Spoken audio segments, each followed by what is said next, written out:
भयान रात्रीतले अविस्मरणीय अनुभव क्रमांक 1.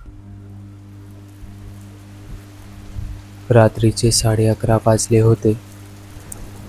मुंबईत पावसाळ्याचा जोर चांगलाच वाढला होता. रस्त्यावरच्या पिवळट बल्बच्या उजेडाखाली पावसाच्या धारा धुसर पडदा तयार करत होत्या.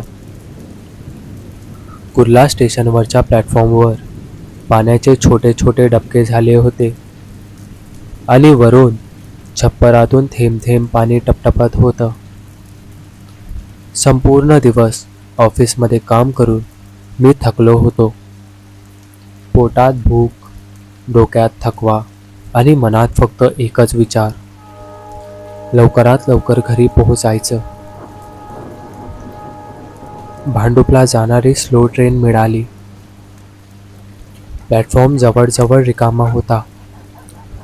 फक्त काही भटक्या कुत्र्यांचा भुंकणारा आवाज आणि दूरवर एखाद दुसऱ्या माणसाची धावपळ दिसत होती. ट्रेन आली तेव्हा पावसामुळे तिच्या गाडीच्या काचा धुसर झाल्या होत्या. मी दुसऱ्या डब्यात चढलो. आत फक्त 2-3 प्रवासी होते. एक मध्यमवयीन माणूस खिडकीजवळ बसला होता. एक कॉलेजचा मुलगा कानात इयरफोन लावून मोबाईलवर काहीतरी बघत होता आणि तिसरा एक वृद्ध माणूस हातात पिशवी धरून शांतपणे बसला होता. ट्रेन सुटली. पावसाचं पाणी खिडकीवरून खाली ओघळत होतं. पहिलं स्टेशन पार केलं आणि ट्रेनच्या गतीसोबत डब्यातला गडगडाट वाढू लागला. मी खिडकीतून बाहेर पाहत होतो. रस्त्यावर दिव्यांच्या रांगोळीसारखा प्रकाश, पाण्याच्या साच्यात पडणारा पावसाचा नृत्य. पण अचानक माझ्या नजरेस एक गोष्ट खटकली. ट्रॅकच्या उजव्या बाजूला स्टेशनच्या पलीकडे पांढऱ्या कपड्यात एक स्त्री उभी होती. लांब केस, चेहरा पावसाच्या थेंबांनी अर्धवट झाकलेला, पण ती हालत नव्हती. ट्रेन वेगाने पुढे गेली आणि मी मनात म्हटलं, कदाचित कोणीतरी उभी असेल पावसापासून वाचण्यासाठी. पण मनात एक छोटासा प्रश्न रोवला गेला. त्या जागी उभं राहणं धोकादायक होतं. मग ती तिथं का होती? पुढच्या स्टेशनवर तो मध्यमवयीन माणूस उतरला. कॉलेजचा मुलगाही त्याच्या गंतव्यावर उतरला. आता डब्यात फक्त मी आणि तो वृद्ध माणूस होतो. पाऊस अजूनही जोरात पडत होता. ट्रेनच्या प्रत्येक थांब्यानंतर डब्बा अधिकच शांत वाटत होता. वृद्ध माणूस माझ्याकडे एकटक बघत होता. त्याच्या डोळ्यात काहीतरी वेगळं होतं. न राग, न प्रेम, पण एक भेसूर स्थिरता. मी नकळत नजरा चुकवल्या आणि खिडकीकडे बघायला लागलो. अचानक ट्रेनने थोडा जास्तच वेग घेतला. खिडकीतून बाहेर पाहिलं तर मला जाणवलं की आपण चुकीच्या दिशेने जात आहोत. मी मुंबईच्या ट्रेन मार्गाला चांगलं ओळखत होतो, पण हा ट्रॅक मी आधी कधीच पाहिला नव्हता. बाहेर कुठलेच स्टेशन नव्हते, कुठलेच दिवे, फक्त काळोख आणि पावसाचा पांढरट पडदा. मी त्या वृद्ध व्यक्तीला विचारलं, ही ट्रेन कुठं चालली आहे? तो हसला आणि मला म्हणाला, तुला दिसत नाही का? घरी जातोय आपण. पण त्या हसण्यात काहीतरी विचित्र होतं. ते हसू मानवीपेक्षा अधिक थंड रिकामं वाटत होतं. थोड्याच वेळात मला लक्षात आलं, डब्यात आपण दोघंच नाही, मागच्या बाजूला कुणीतरी बसलेलं होतं. मी पाहिलं तर तीच पांढऱ्या कपड्यातली स्त्री तिथे होती. ओले केस, चेहरा खाली झुकलेला. माझ्या अंगावर शहारे आले. मी क्षणभर डोळे मिटले आणि पुन्हा पाहिलं, पण तिथं कुणीच नव्हतं. सीट रिकामी होती. ट्रेन अचानक थांबली. खिडकी बाहेर बघितलं तर अंधार. कुठलं स्टेशन नाही, कुठलाच बोर्ड नाही. वृद्ध माणूस उठला आणि म्हणाला, चल, उतरायचंय आपल्याला. मी बोलत होतो, इथे? पण इथे तर. तोच त्याने माझा हात घट्ट धरला. त्याच्या पकडीत असं काहीतरी होतं की मला सुटता येत नव्हतं. बाहेर पडलो तर रुळाजवळ पाणी साचलं होतं. पावसाचे थेंब अंगावर पडत होते, पण हवेत एक विचित्र शांतता होती. जणू पावसाचाच आवाज हरवला होता. अचानक मागून ट्रेन निघून गेली आणि मी मागे वळून पाहिलं तर ती ट्रेन रिकामी होती. कोणीच नव्हतं. वृद्ध माणूस पुढे चालू लागला. मी घाबरत त्याच्या मागे गेलो, पण काही पावलं चालून तो अचानक गायब झाला. माझ्या समोर फक्त अंधार, पाऊस आणि रुळांच्या टोकावर उभा राहिलेला एक आकृती. पांढऱ्या कपड्यातली ती स्त्री. ती हळूहळू माझ्याकडे आली. तिचा चेहरा पावसातून उघडू लागला आणि माझं रक्त गोठलं, कारण तो माझाच चेहरा होता. पुढचं मला काहीच आठवत नाही. मी शुद्धीवर आलो तेव्हा भांडूप स्टेशनवर बेंचवर बसलो होतो. घड्याळात पाहिलं, सकाळचे 6 वाजले होते. मी रात्री 11:30ला ट्रेन पकडली होती. पण मी भांडुपला कसा आलो आणि रात्रीचे तास कुठे गेले आजही मला माहीत नाही. अनुभव क्रमांक 2. मुंबईच्या बाहेरच्या टोकाला एका जुन्या गल्लीत एक वाडा होता. दिसायला तो फक्त एक मोडकाडीस आलेला घरांचा समूह वाटायचा. पण ज्यांना त्या भागाची ओळख होती त्यांना माहीत होतं, त्या वाड्यात पाऊल टाकणं म्हणजे अंधारात हात घालणं. मी तिथं जायचं ठरवलं तेव्हा पावसाळा नुकताच संपत होता. हवा ओलसर, रस्त्यावर चिखल आणि गल्लीतील जुन्या घरांच्या भिंतीवर शेवाळ चढलेलं होतं. माझा एक मित्र सलीम मला तिथं घेऊन गेला. त्याने सांगितलं होतं की त्या वाड्यातल्या अंगणात एक जुनी विहीर आहे आणि लोक तिथं जाणं टाळतात.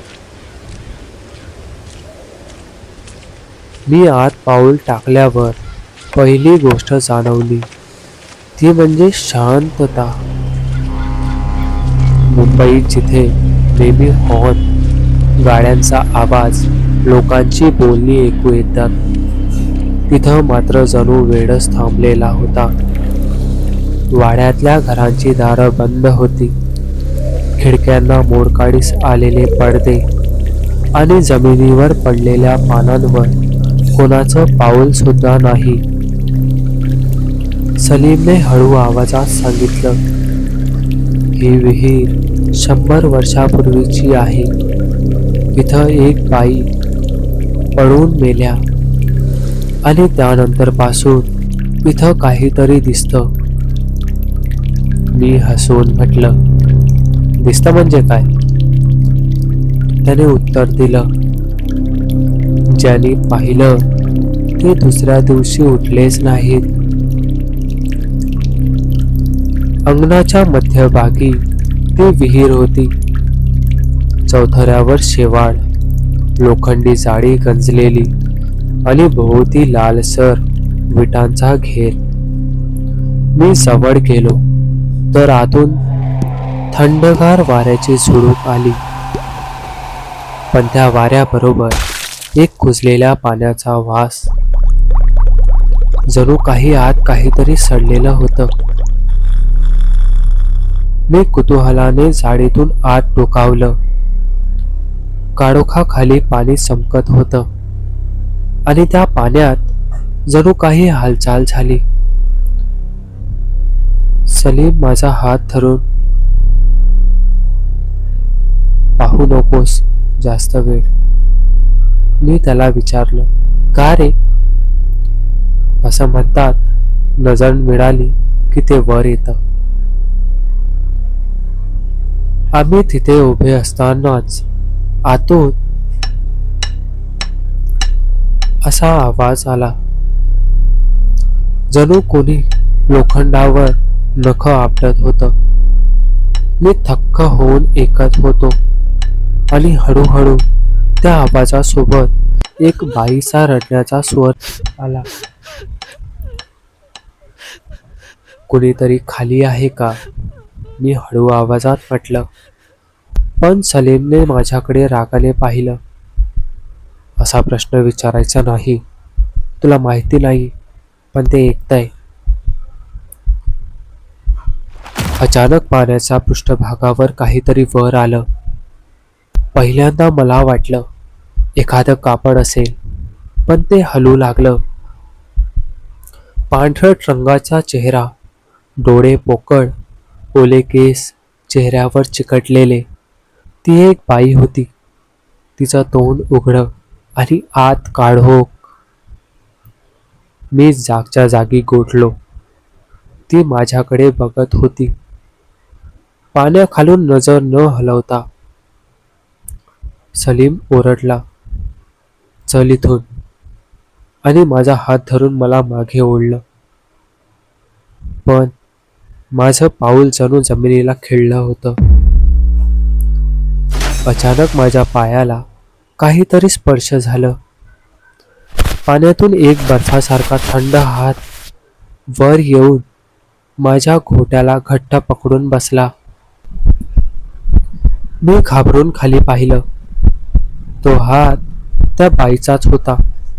तिचे नखे लांब, काळे आणि त्यातून पाणी टपकत होतं.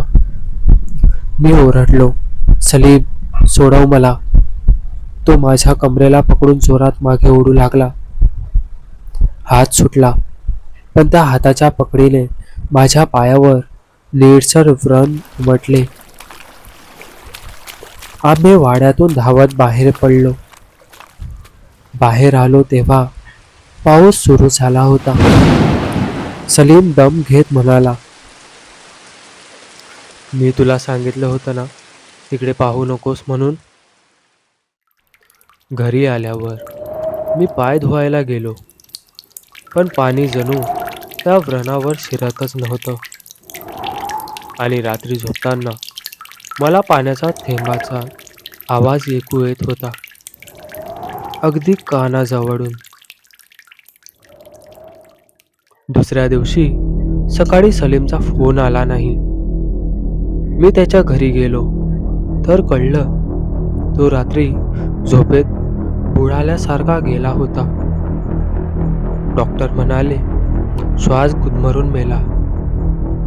पण मला माहित होतं त्या विहिरीने त्याला खेचून घेतलं होतं. अनुभव क्रमांक 3. त्या सकाळी मोताळा गावातून मी गाडीने निघालो. आकाश गडद होतं.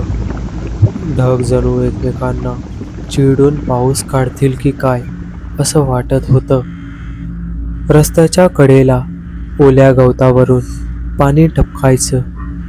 धुळीतल्या छोट्या डबक्यांमध्ये आभाळाचं काळं प्रतिबिंब दिसायचं आणि दूरवरून कावड्यांचा सततचा कावकाव. हे सगळं एक विचित्र बेचैनी देत होतं. माझं मलकापूरला एक जुनं काम होतं. ते आटोपून संध्याकाळी गावात परत यायचं एवढीच साधी योजना होती. पण त्या दिवशीचा रस्ता साधा नव्हता. गावाच्या प्रवेशद्वारावर पोहोचलो तर एका जुन्या पिंपळाखाली एक वृद्ध बसला होता. कपडे फाटके, रंग उडालेला, चेहरा सुरकुत्याने भरलेला, पण डोळे मात्र धारदार सुरीसारखे.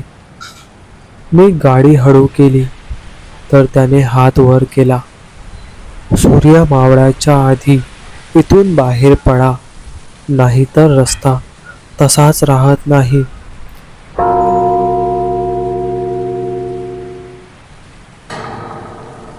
तो मला म्हणाला. त्याचा आवाज खरखरीत, पण जणू आत काहीतरी जिवंत आणि जागरूक होतं. मी हसून म्हणालो, काका, काम उरकलं की लगेच निघेल. तो पुन्हा शांत पण ठाम स्वरात म्हणाला, इथे वेळ सरळ चालत नाही. थांबलास तर स्वतःचं वय, आयुष्य, आठवणी सगळं हरवशील. मी दुर्लक्ष केलं, पण मनात त्याच्या शब्दांचं थंड ओझं बसलं.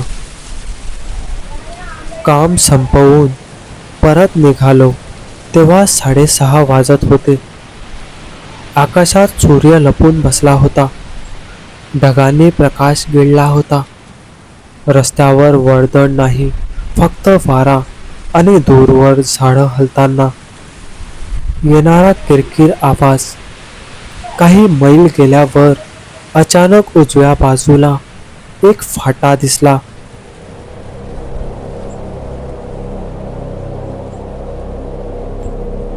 हा मी आधी कधीच पाहिला नव्हता. शॉर्टकट असेल असा विचार करून मी तिकडे वळलो. सुरुवातीला रस्ता नेहमीसारखा होता.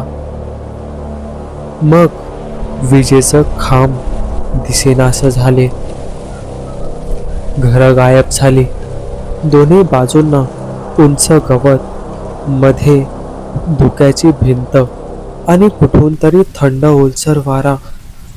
थोडं पुढे गेलो तर अचानक मोरकाळीस आलेलं गाव समोर आलं.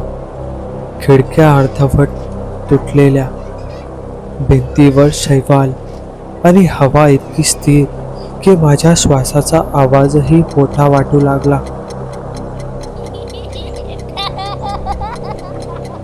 गावाच्या मध्यभागी एक पायरी होती. त्यावर एक म्हातारी बसली होती. केस विस्कटलेले, डोळे पांढरे, त्वचेवर खोल सुरकुत्या, ओठांवर मात्र एक विचित्र हसू.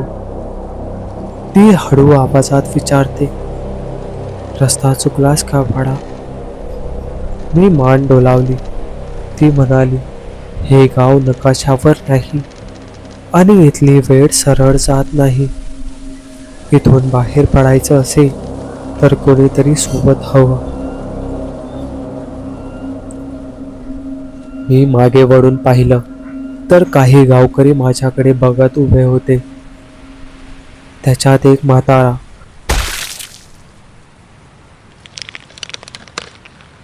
जो माझ्या डोळ्यांसमोर बदलू लागला. पाठीचा कणा सरळ झाला, सुरकुत्या कमी झाल्या. तो मध्यमवयीन दिसला, मग तरुण, मग लहान मुलगा आणि शेवटी हवेत विरघळला. बाकीचे गावकरीही तसंच, उलट वाढत, उलट जन्मत. कधी रिकामी जागा, कधी चिखलातून बाळ उगवतं, मोठं होतं, पुन्हा म्हातारं होऊन गायब होतं. एक तरुण घाईघाईने माझ्याकडे आला. आता तूही उलटा चालशील. या चक्राच्या आधी निघालास तरच सुटशील, तो म्हणाला. त्याच्या डोळ्यात भीती होती आणि काहीतरी सांगायचं असताना त्याचा चेहरा बदलू लागला. तरुण, मुलगा आणि मग तोही हवेत विरघळला. मी गाडीच्या दिशेने पडू लागलो. बुकं घट्ट होत होते. हवेत कुठंतरी पाण्याखालील घड्याळ उलट चालल्याचा आवाज येत होता. हवेत कुठेतरी पाण्याखालील घड्याळ उलट चालल्याचा आवाज येत होता. घरांच्या खिडक्यातून मला लोक दिसत होते. वृद्ध, तरुणी, मूल, पण क्षणात ते वय बदलत होते आणि विरघळत होते. मी गाडी सुरू केली. हेडलाईट लावले आणि समोर दिसलं. संपूर्ण गाव रस्त्यावर उभं होतं. ते सगळे एकाच वेळी उलट बदलत होते. डोळे पोकळ, पण चेहऱ्यावर एक वेडी हालचाल. मी डोळे घट्ट मिटले.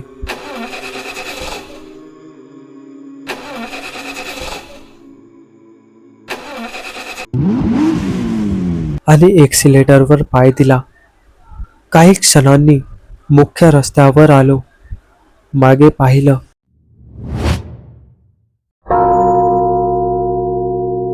फाटा गायब होता.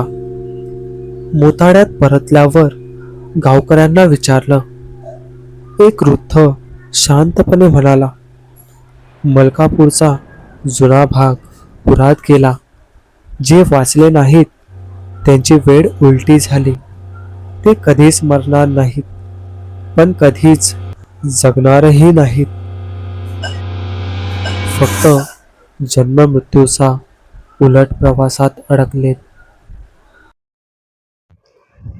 तुम्हाला ही कथा आवडली असेल तर या व्हिडिओला लाईक आणि शेअर करायला विसरू नका.